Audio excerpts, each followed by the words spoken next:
British army में एक लड़का भर्ती हुआ और वो एक दिन फ्री फॉल पैराशूटिंग कर रहा था। तकरीबन 4900 मीटर की ऊंचाई पर जाने के बाद उसने अपना पैराशूट खोला।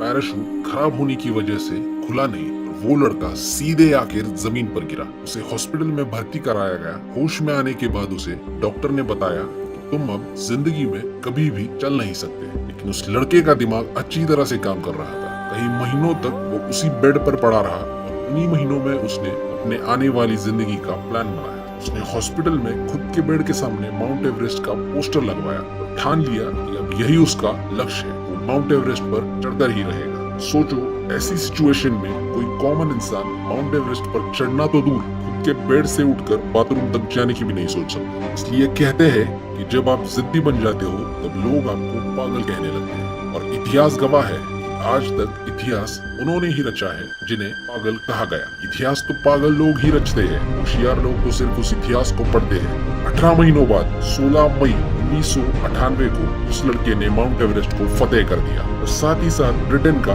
यंगेस्ट माउंटेनियर का खिताब भी अपने नाम कर लिया। सिर्फ 23 साल की उम्र में पैराजेट पैरामोटर का इस्तेमाल करके बिना ऑक्सीजन के 9000 मीटर की ऊंचाई पर जाने का वर्ल्ड रिकॉर्ड भी इसी लड़के के नाम पर है। जी हाँ, उस लड़के का नाम है बेयर ग्रिल्स, जो मैन वर्सेस वाइल्ड सीरियल के होस्ट है। जो फेम और शोहरत आज हम बेयर ग्रिल्स की देखते हैं, उसके लिए उसने कई साल खुद को पिसवाया है। रीढ़ की 3 टूटी हुई हड्डियों का दर्द सहकर उसने चलना ठाना और जिद पकड़ी कि मुझे माउंट एवरेस्ट फतेह करना है। एक और दूसरी कहानी सुनाता हूँ। एक 16 साल के लड़के का इंडियन क्रिकेट टीम में सिलेक्शन हुआ। उसका कद था 5 फुट 2 इंच। उसकी पहली मैच पाकिस्तान के खिलाफ थी। वो लड़का जब खेलने के लिए ग्राउंड पर आया तब उसके सामने 6-6 फुट के पाकिस्तानी बॉलर 150 के स्पीड से बॉलिंग करते थे। पूरी दुनिया के बड़े बड़े प्लेयर्स के दिलों में पाकिस्तानी बॉलर्स का खौफ जमा था। पहला बॉल डाला, लड़के के कान के बाजू से चला गया। दूसरा बॉल डाला, वो भी दूसरे कान के बाजू से चला गया। सब सोच रहे थे कि ये 16 साल का लड़का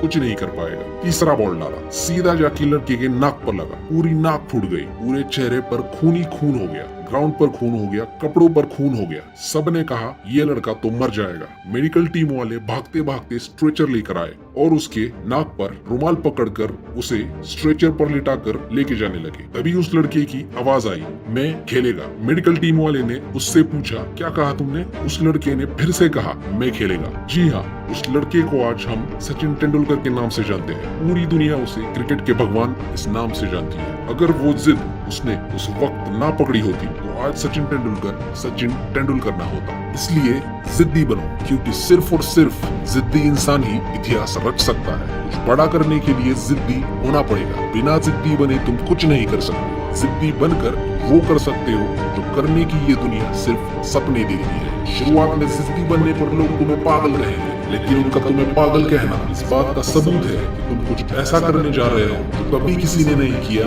कभी किसी ने करने का सोचा भी नहीं। तुम्हारी यही जिद, तुम्हारा यही पागलपन तुम्हें एक दिन महान बनाएगा। क्योंकि इतिहास तो पागलों ने ही रचा है। होशियार लोगों ने तो सिर्फ उस इतिहास को पढ़ा है।